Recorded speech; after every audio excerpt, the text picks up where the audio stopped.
Ready? Let's get it. Today, I have basketball royalty joining me today. I've been tracking this guy down for like 2-3 years now. We kept, yo, you coming on, you coming on, you coming. Well, today we finally connected so we could chalk this one up to Corona. Made us both sit our asses down for a minute.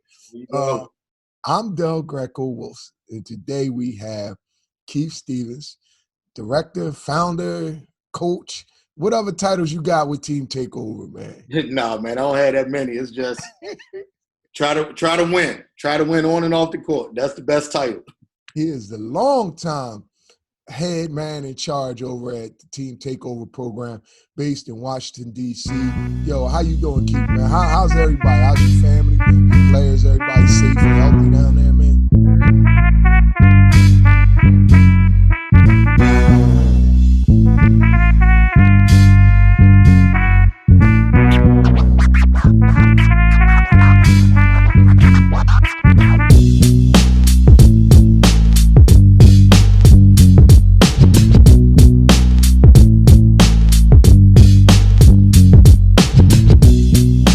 Everybody's good, just a little agitated and want to be out and about, but we all know what's the safest route is to sit our asses at home and take care home and just get healthy. You know what I mean? Stay healthy. How you dealing with that? You let them go in the gym 1-2 at a time, put up shots, you shut it down 100%? 100%.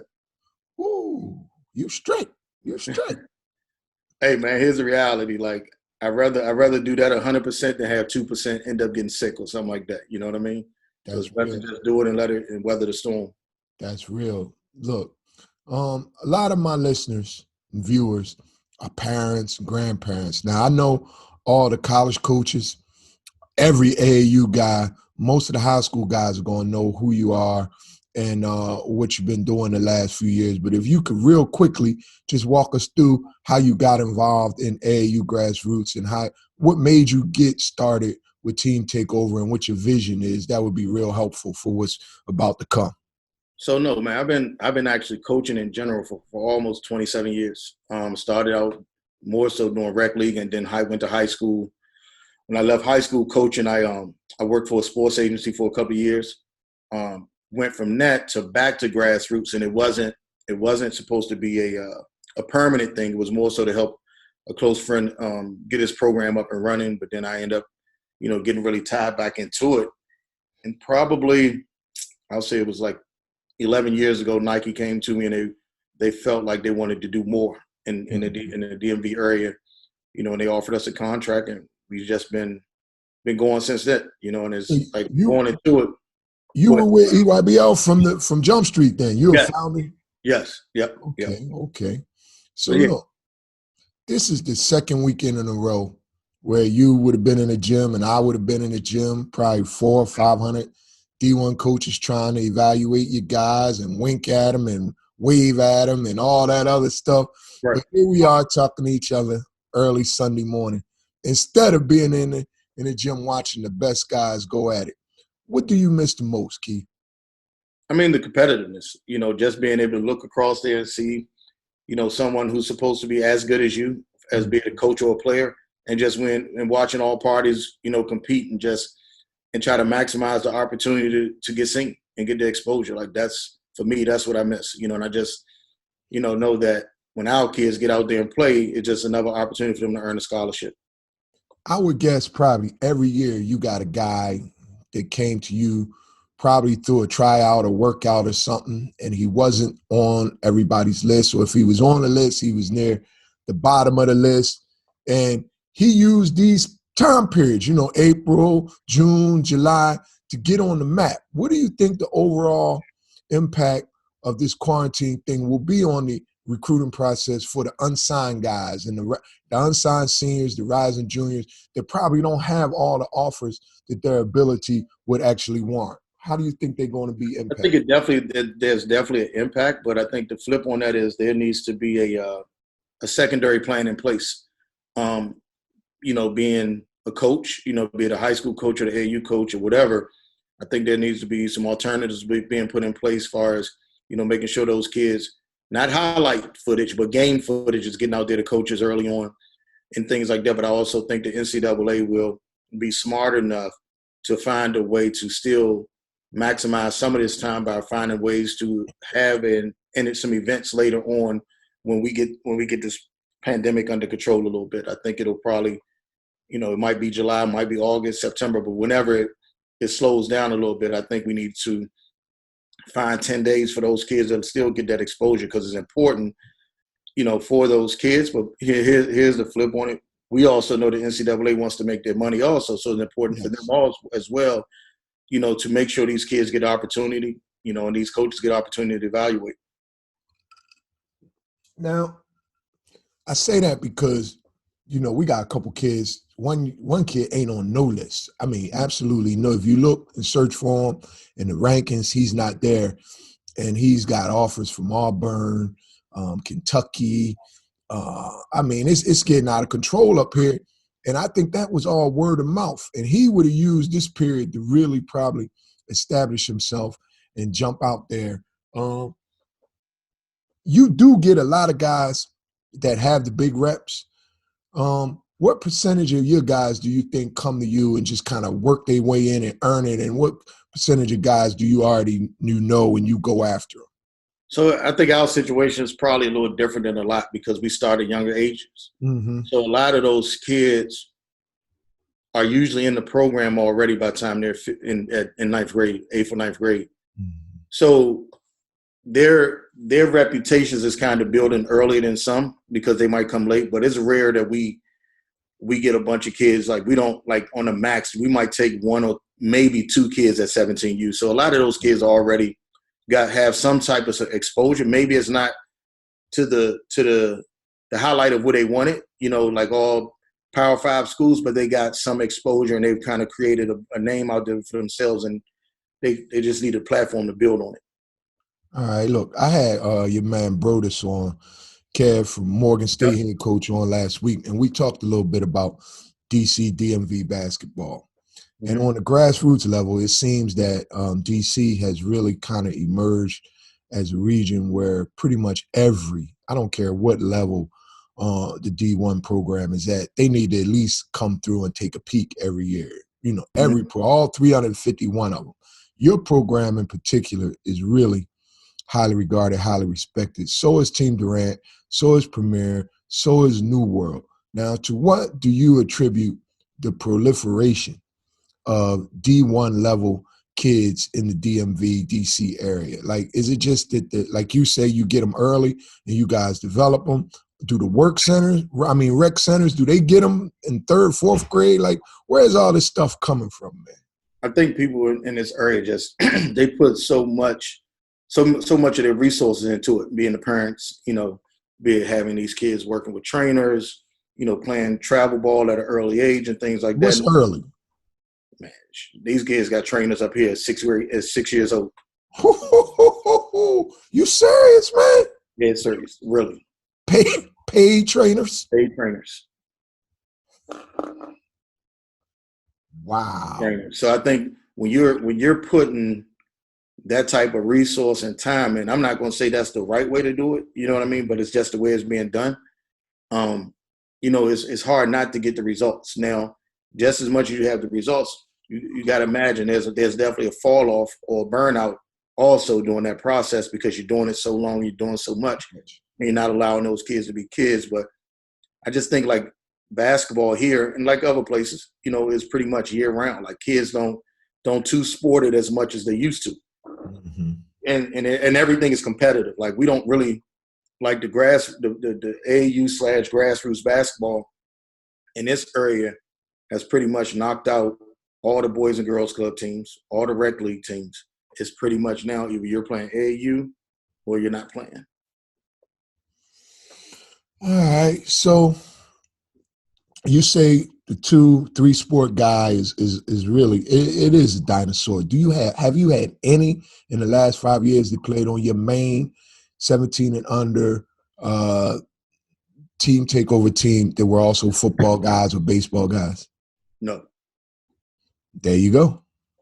It's a couple. We got one kid up here, Longino. You know who he is? Yep. He's a quarterback. Yeah, okay. He's a big time quarterback. I think he's going to go basketball. Yeah. And we got a kid out of Delaware, was all-state receiver. He plays for Lonnie and them on Kalo. So we got a couple, but I think you dead on for the most part. The commitment level that's required kind of, excludes the possibility of playing football. Yeah, and usually if you're that good, by the time you get to 11th grade, you got to make a decision. You know what I mean? Which sport you're going to play the senior year, because it's time to sign and stuff like that. All right, so the EYBL is widely regarded as the most prestigious summer basketball circuit in the country. When I talk to all the kids, they all want to get over there. When I talk to all the college coaches, almost all of them will say, yo, EYBL is the best spot. However, when I talk to my guys, and we got a lot of friends in common, the Kamal Yards, Mara Austins, and Terrell Myers, and all the Lonnie Lowrys, all the guys on the Under Armour and Adidas circuits, they concede that people perceive the EYBL as superior. But they say that perception is a result of more or less the stagecraft and production value that Nike brings. In other words, Nike really puts on a good show. They put it together. They make people feel like they're experiencing something. And then they take it a little bit further and say it's not really a big difference in the quality of basketball on the different circuits. I want to know, what's your take? Is the basketball on the EYBL superior to that being played on the Under Armour and Adidas and the independent circuits? It is.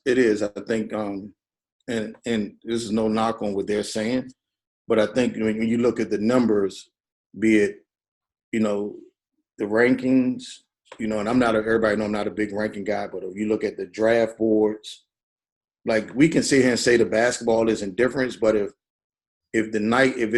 everything is dominated by the majority, which is Nike kids, then there has to be a difference. Like, as a competitive, you want to, you got to say what you got to say, and you want to believe what you want to believe, but the shit is real. Like, what it really boils down to. Like, if we go down the list of guys that's projected in the lottery this year on the top 20 picks, the majority of those kids are going to be Nike kids. So how can we say that is an even playing field? Now, what I will agree with, I think Nike does put on the best stage, the best show out there. But part of putting on the best show is having the best talent. Like, you can create a platform, but if the talent isn't as good, you're not going to get the same attendance and recognition. So to kind of counter what they're saying, is the best. And I mean, like, they wouldn't per se, other companies wouldn't be losing players to Nike every year if it wasn't the best. Now, do I think each of those programs that you named have had really good teams over the time period? A lot of good players. Yeah. Some pros. Have they had pros, and have they had, but they've never consistently had dominant overall, where they can say, I got 10 D1 players that's all going high major or A10 and higher. I don't know if that's the case. Like, I can't say they did or they didn't, but that's kind of like the difference. But then I think also with those other shoe companies, they become kind of top heavy. Like, they might have 4 really good teams, and then the parity, then it drops, right? As opposed to, we'll have 40 teams, and at any place, 30 of those 40 are really, really good.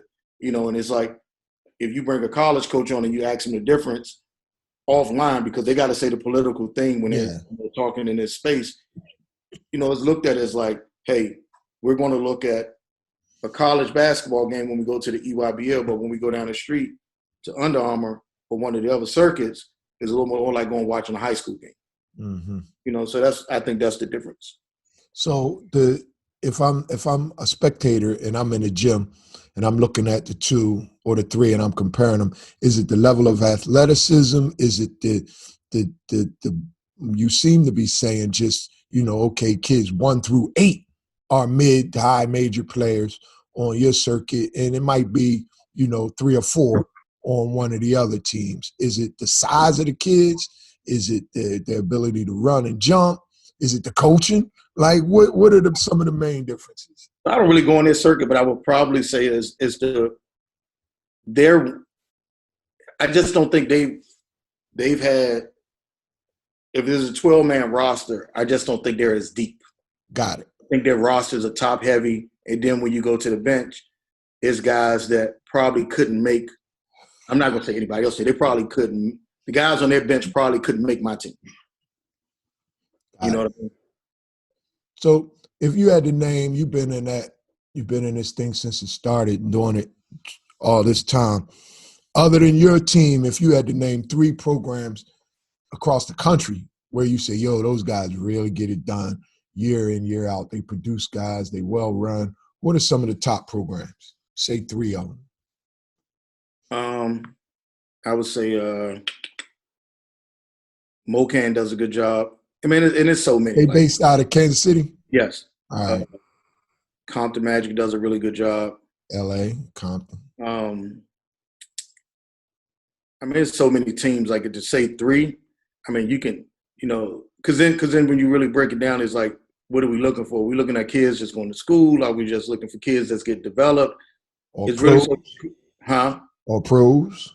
If you say pros, like shit, we got to go in y'all backyard team, find them, putting somebody in the draft every year as a late. Mm-hmm. So it all depends on what you're looking for when you say. I just think, man, and I always say this, and it sounds cliche-ish because people hear me say it so much. It's like, for me, I don't really judge programs. I judge them based on who's getting the kids in school and doing right by the kids. Like, if you're doing that, then I'm all for you. That's just being real. I say that a lot up here, and I try to explain to guys because most of your guys, probably 90+% of your guys are African-American, correct? Yes. All right. So if you take your pool of guys, you got, I don't know, let's say you got 6 teams every year. And so you're talking about 60 kids. If you take those 60 kids and you look at their grades and their attendance records and their ability to go on to college, and you just grab 60 brothers, they're same age from out the way, and you compare all those same, involvement in the criminal justice system, grades, all that, by far, what you guys are doing is an incredible level of social work. I mean, you guys are really moving kids through this process and getting them out of the neighborhood. And so we're to be applauded. And I think a lot of times guys lose sight of that we all on that same team pushing for that same goal. So I just wanted to put that out there. Look, you've gone on record saying that Maryland would be better off if it was still in the ACC. They had a hell of a year this year, Keith. Now, in fact, you argued that when you start talking about facilities, locations, and things like that, Maryland is a top 5 job in the country. Mm-hmm. If it were still in the ACC. Now, living 2 hours north of you in Philly, I have a slightly different take. From where I sit, I see the rise of Rutgers in New Jersey, Penn State in Central PA, and Maryland to the south of us in PG County as real concrete evidence almost that the Big Ten wants to be a force in Mid-Atlantic region basketball.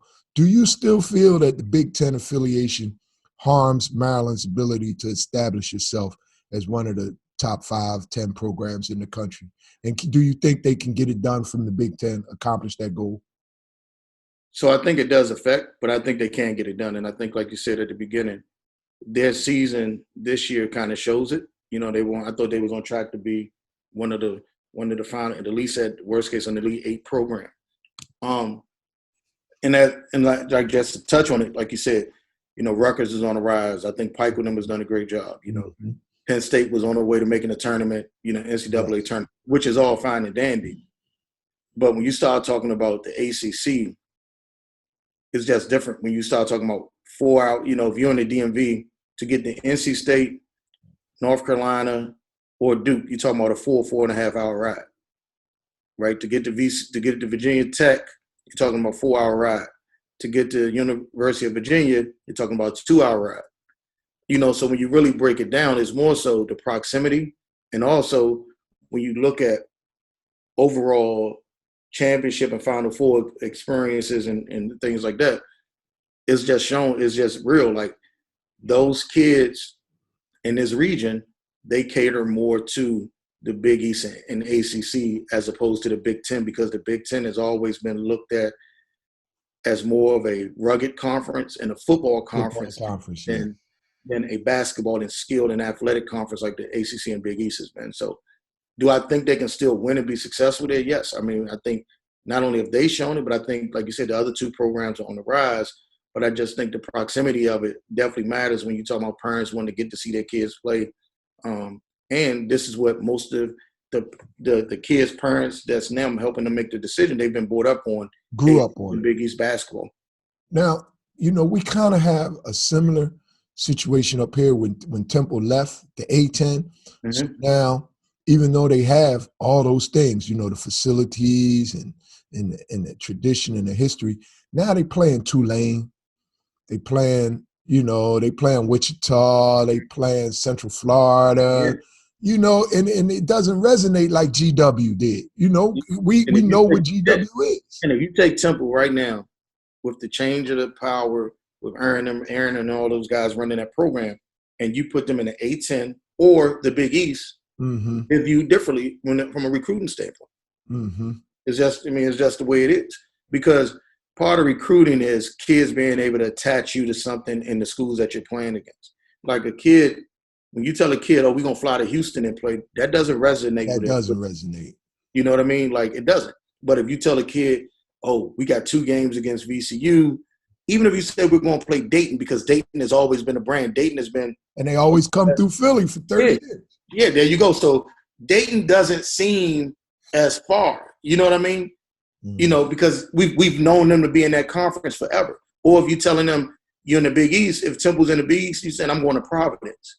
Providence seems like it's around the corner because it's been a part of what we've been doing in basketball for the last 30, 40 years. So I think the conference you in definitely makes a difference. I mean, it's going to show, like, I think you'll see a difference in who UConn was a year ago. American versus UConn in the Big East. When they come back in the Big East, you're going to see a different recruiting pattern take place over there. Well, I think UConn, they wanted to chase them football dreams. Yep. And, they kind of came back to their senses and jumped back in the middle of those Big East rumbles. So I'm holding out hope that Temple can do the same thing, man, because you and me both. Miss them. You and me both. Like, I just think the university has the value, the community connection and the regional connection more than which they do. I don't know if you've been up here recently, man. I mean, they right there with Temple, with Maryland and Penn State in terms of facilities and the way they got everything. They got everything. Absolutely brand new everything. Yeah. All right. Centrally located. Yep. So, look, a few kids from up this way have come down to play for DC-based programs like yours and like Durant. But I don't know of any kids that managed to sneak out of the DMV to come play for one of these Philly-based programs. So why are you guys the hunters, and what makes the DC program so attractive to kids from outside the DMV? And what do you think? Is it generally a good thing for kids to play in cities 2 to 3 hours away from their home? I know one kid from South Jersey that played for Albany, the City Rocks, one year. Mom told me she drove 4 hours to practice 2-3 times a week. I mean, what do you think about this? I mean, I think it's all unique situations. I think it's difficult to do because it takes a commitment, right? Mm-hmm. And in all fairness, I'll use a kid. I had a kid last year. In all fairness to him, like, this kid did everything I asked him to do, him and his family, everything. Mm-hmm. But to take a kid and bring him into an environment like that we have, and it becomes new to him, it was actually, I felt that I did a disservice to that kid because I couldn't give him everything in 1 year that he probably needed. Mm-hmm. No, it's not about just playing because the kid played. Mm-hmm. But he was coming into something new in an important time for him, and we just couldn't give him everything. Like I said, people could say what they want. He did everything he could to make it work. Like, and he tried and he tried. I think if I had him for 2 years as opposed to that 4 months, it could have been a difference. I just think that was too much for him, and I just think, like, we couldn't maximize like I would have wanted to help him, achieve the things he wanted to achieve. So why don't DC kids go up the ball? Well, do they go to Mello? Do they If go down? if usually if a kid leaves DC, they burnt every bridge Okay. they've had. You know what I Do mean? they go down to Boo in Richmond? Do they? You know, that's the majority. Now you have some parents, I've heard things like, you know, oh, they hate on my kid in the area, so I'm going and play down here. But it's not rare. I mean, it's actually rare that kids leave, you know, all the programs we have and go play somewhere else. All right. Look, now this is an important question for people in our area. You know, you kind of developed this reputation for preparing guys to become Division I assistants. In fact, you know, I think you got some kind of assistant AD job up here, man. You got Dwayne Anderson at Nova. You got Kenny Johnson at LaSalle. You got Brendan Strawn at St. Joe's. You got somebody on 3 out of the Big 5 staffs. All of them on that Keith Stevens coaching tree. Yo, man, how many you got all together? Not counting NBA guys, it's probably like 13. Count the NBA guys. How many then? It's probably like 16 or 17. What kind of professional development program you running down there, man? What y'all doing? It's a lot of talking, man. Just a lot of talking and really in educating. Like a lot of times when I go to meetings, I take those guys with me to kind of, you know, see what it's really about and what they need to learn how to handle themselves when they get in certain situations. But also they get the opportunity to network and tell their stories and people to get to know them and see where they bring value at. And that's the biggest thing. Like I don't try to hoard, you know, all my relationships. I kind of open them up, you know, for them to become familiar with them and vice versa. So that's the biggest thing. Now, do they come to you and say, "Hey, Keith, I wanna be a Division I coach," or do you more or less see something in a guy and say, "You know what, man? If you do X, Y, and Z, I think you could be in position in a couple years or something like that." So it worked both ways. But like I always tell the guys when they come, is like it's not when you ready to leave, it's when I think you're ready to leave. Mm-hmm. You know, and a lot of that is based on what I see from different aspects, how you handle yourself with the kids, you know, to how do you deal with parent situations. You know, do you know how to prepare a scouting report now to where it would translate to that level? How are you networking? Like when we go on a trip, are you just going to the gym and then you're going back to the hotel, or are you trying to build relationships with the different other coaches and programs so that when someone does say, "Hey, I want to bring you on for an interview," you're not just using my name, because the reality is as strong as the name may be, everybody can't get it. There's only 10 kids on the team. Everybody can't get a player off that team. They want to know who else can you recruit or who else do you have relationships with outside of team takeover. So it's just a lot of that stuff. You know, what's your family dynamic? Like, you know, I don't believe, like I always tell the guys, like I'm not, just because you want to do something, I'm not into you taking major pay cuts that can affect your family dynamic. You know what I mean? Because people don't understand it's some of those entry-level jobs, the ops jobs, the video jobs, the third, you could be making less than 30 easy. Yeah, exactly. And in some cases, no benefits, you know? Yeah. And then, you know, things like, what are you willing to do? Like we've had like Tony Skin and at Seton Hall and Brendan at St. Joe's, like both of them, I had to tell them like, hey, if this is what y'all want, they had dreads at one point. I was like, look, if you really want to do this part of the process, y'all got to cut your hair. You know what I mean? And they did it. You know what I mean? And, you know, so it's a lot to go along with it. But like I said, it's not when they ready. It's more so when I feel like they're ready. All right. Now, two of my buddies are soldiers in that little team takeover army you got down there. Both of them have Division I experience. And, you know, they knew I was going to be talking to you today. So they want me to put you on the spot, man. Darryl Prue and Davey Butts. Butts. See, that's again, you done took a Philly dude, and y'all done converted him down there, you, Nick, and Rod. Dave talking about he changing his phone number and all that stuff.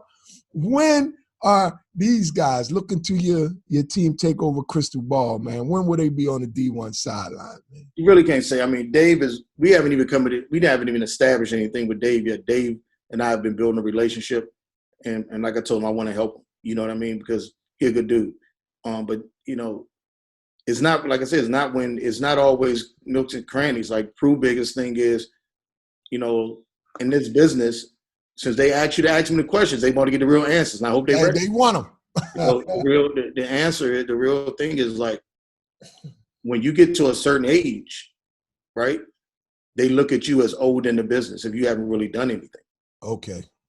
So you're 50, 52 years old, and you don't have a track record of consistency being at that level, recruiting and showing you can get it done.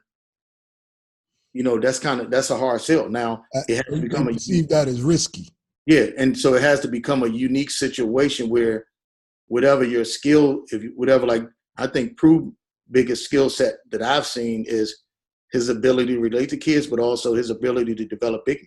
Yes. So it becomes what's that coach's need? Like, do someone need someone that's a position coach, but also has ties to the DMV, right? So that's what you got to find. And that's not always, every coach don't look for position coaches. There's some guys just want you to just be able to just recruit, and then you have to be able to say to me, like I said, who else can you recruit outside of the DMV? Like, where else can you go?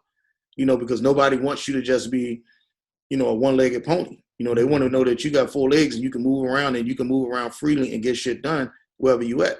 So that's for him. Like I told Butts and them, like part of it is, you have to look the part as well. You know what I mean? Like Butts has been doing this thing, getting in shape and working out, like, because all that stuff that's advertisement when you walk in the gym with that shirt. Yeah. Because you're bringing in, you're going to be working with athletes. It's no different than they always tell everybody at the D1 level, you got to have a college degree.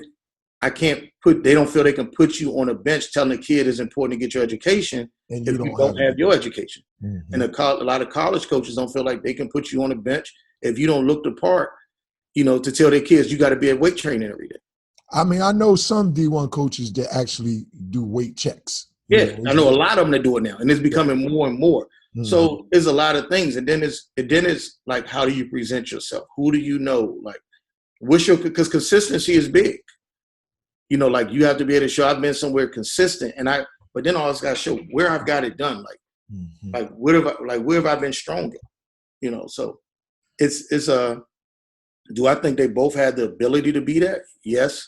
Do I think it takes the right situation, the right person to believe in them? Yes. But here's what I don't do. Like, I don't bully into you hiring somebody, because if I can't deliver on what you want, you know what I mean, then that person's probably going to get fired. Mm-hmm. So it's a real thing where it has to be a genuine mesh between that coach and that grassroots guy that wants to get to that level. They could feel like, hey, if he don't sign a player from Keith, it's okay, because I feel like he got other stuff going. Yeah, he bring it to the table. Program. Yeah. Look, Jalen Green, Isaiah Todd passed on basketball scholarships to play at Auburn and Michigan, respectively. Green, in particular, has taken over $500,000 to play and train in that G League Professional Pathways program. Do you think that this program, well, it's been around, but do you think the increase in the money they're offering is a response to Melo Ball and RJ Hampton and other top prospects going overseas and playing instead of playing high major college basketball? And what are the pros and cons that you see of this kind of program for these kids, as opposed to going to Duke, Arizona, LSU, Kentucky, North Carolina? So I think firstly, I think it definitely is based on what you said. A lot of these kids going to Europe, and I think the NBA is looking at it like, we can keep our kids home and put a developmental plan in place. That's just not basketball related, because in that program, there's academic accommodations being made as far as getting these kids getting their degrees. There's financial literacy classes that's being given to those kids through the course of it. And they're being taught and mentored by guys that's actually been in that situation. So they have NBA guys that's constantly coming back and mentoring them on do's and don'ts and stuff like that. I don't think it's and they're not playing a full schedule. Yeah, they're talking about like 12, 15 games, something like probably that. Probably going to be like 20 to 25 more likely. Okay. but that's not a lot of games. That's not. It still gives you the ability to be taught, right? Mm-hmm. And then that process starts in the summer. Like it's not like they start when the regular G League teams start. Like they start the hard processes early on and kind of build up to the game thing. I think it's, to touch on, does it make more sense to do that or the college piece? I think it all depends on the kid, because as a university, I wouldn't want a kid that don't want to at Be some in point earn college. a degree or go to class, like, because that becomes a distraction to my programs, and that player, if he's not engaged, can pull other players into a negative lane in which we don't want. So I think it's a case by case situation. Um, and I don't knock it. You know what I mean? Like they got to figure, but it's just, I think whoever's involved got to just really be mindful of what's the best thing for the kids. You around a lot of kids that are, high major level. You've been around parents and the people that advise these kids.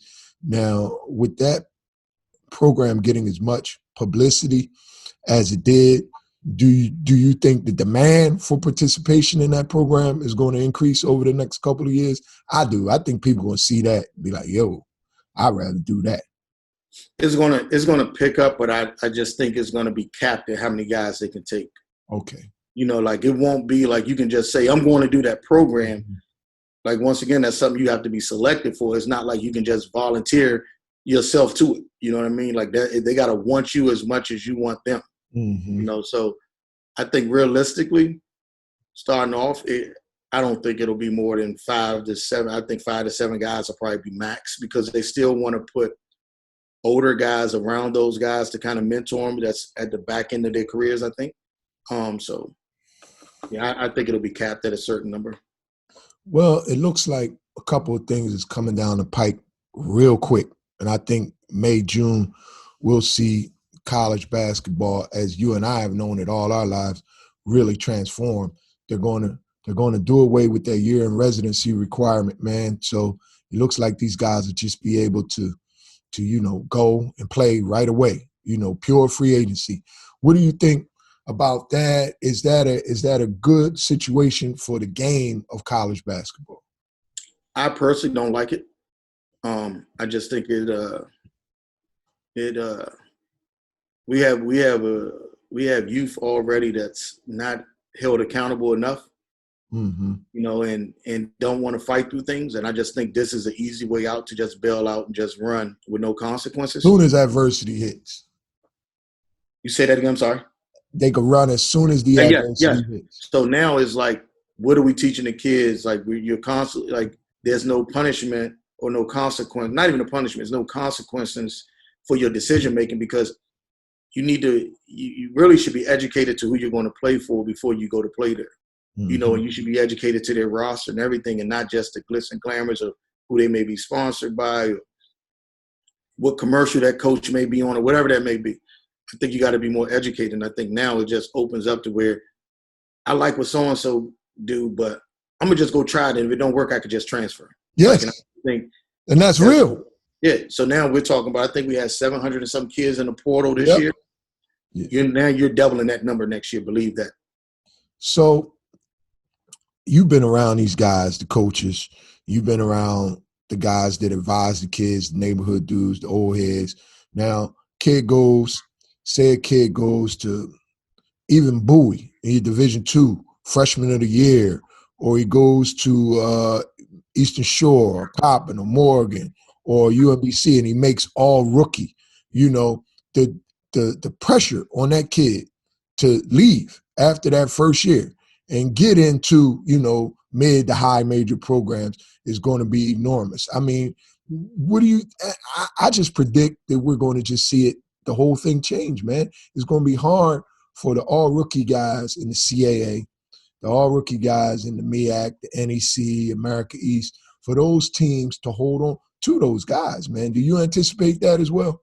I definitely do. I think what happens is you have a kid go out and play against Seton Hall or whoever, Michigan State, and have 20 that game, and they playing at William and Murray, and right there, they feel like they should be at that level, right? So now you got somebody, a third-party person, constantly calling other universities saying, hey, my guy may be leaving at the end of the year. Are y'all interested? Like, the recruiting process is going to be 365. Like, I just think, man, it's just not good, and I think a lot of kids are going to end up making some bad decisions. I think, like, there's going to be some that make the right decision, but I think there's going to be more that make a bad decision that end up hurting them long term.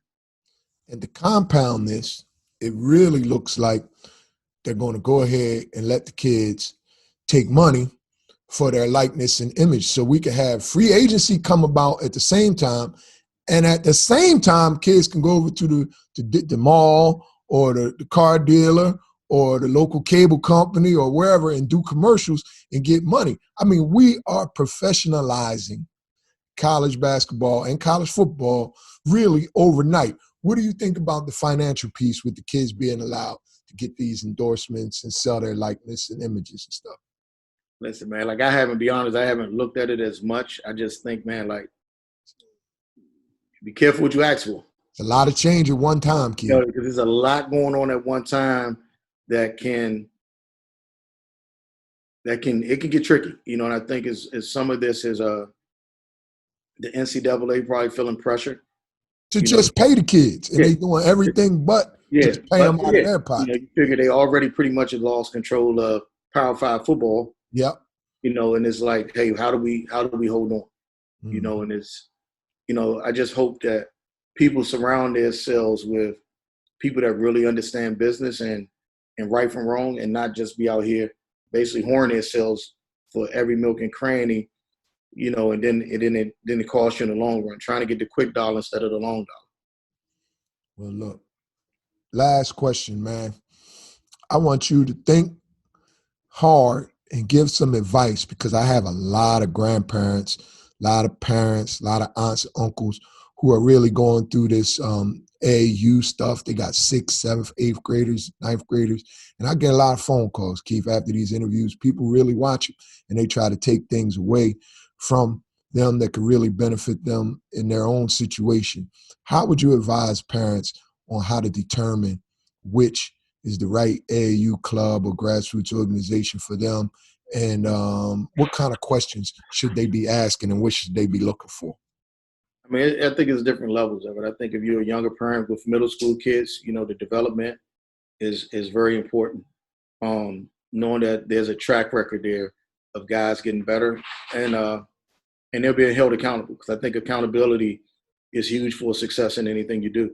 I think one of the other things is when you get to 8th grade, parents have to understand that your kid now has to recognize, and you have to recognize, is you're kind of going into the business of basketball, because if your kid going to a private school, think about it. You're going to school and they're giving you some money, be it financial grant, aid, scholarship, whatever it may be. So you're held to a different standard. So you have to recognize, like, you're going into a business, and when you get to high school, every coach is coaching for a paycheck and to keep their job. So just know that, as important as you were as a recruiter, you're even more important once they get you to sustain where they are, or even help them become better. From an AAU program standpoint, you want to know there's a consistent track record of kids going to college, but more important, that the values of education is being instilled in them when they're not around you, knowing that there's going to be study halls on the road, knowing that they're going to be checking up on your kids and calling you about their grades, or at least, if you have one of those kids that's known to kind of slack off and things. And then knowing there's a real opportunity, I need to know that there's a plan in place, right? And knowing that they can be honest. Like, for me, every year there's like one kid I have to tell, hey, you can make this team. You probably won't play that much, but here's what I can assure you. I'll make sure I can assure you you'll get a college scholarship. And part of that is then you got to say, hey, what's important to me? Is playing time more important, or me just being somewhere where I can constantly develop as a ball player and know my kid is going to be treated the right way. Do the parents take that conversation better than the kids? I would imagine you tell a parent, look, there's a scholarship here, but the playing time may not be that much. I imagine the parents take that better than the player. Yeah, they do. They do. But like I always tell the players, it's like, hey, it's an opportunity for you to still get better because you're competing every day in practice against the best players. Now, that doesn't mean that you can't earn more.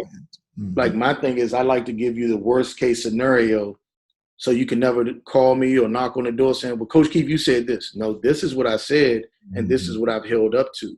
So now there should be no conversation. So we shouldn't have those issues. And I just think, man, like, those are the things. And the real question is like, hey, what's the plan? Like when you ready to go to college, I need to know what's the plan. Like when you go to high school, I need to know what's the plan. If someone can't give you a plan, that's not the right situation for your kid. Well, look, man, you Keith from DC to me, but to the rest of the world, whenever I bring your name up, you that guy, the godfather, the king of grassroots, what the Washington Post said, the most influential man in AAU grassroots. But you're always real humble with it, man, and I appreciate you taking the time to drop these gems on my people that tune in. And as soon as this stuff breaks, man, I'm going to finally get down there and get in that gym and see how y'all guys go about your business day to day, Keith. More than welcome, man. I appreciate you having me on. Thank you, man. I'll hit you up a little later. All right, everybody be safe. Thank you.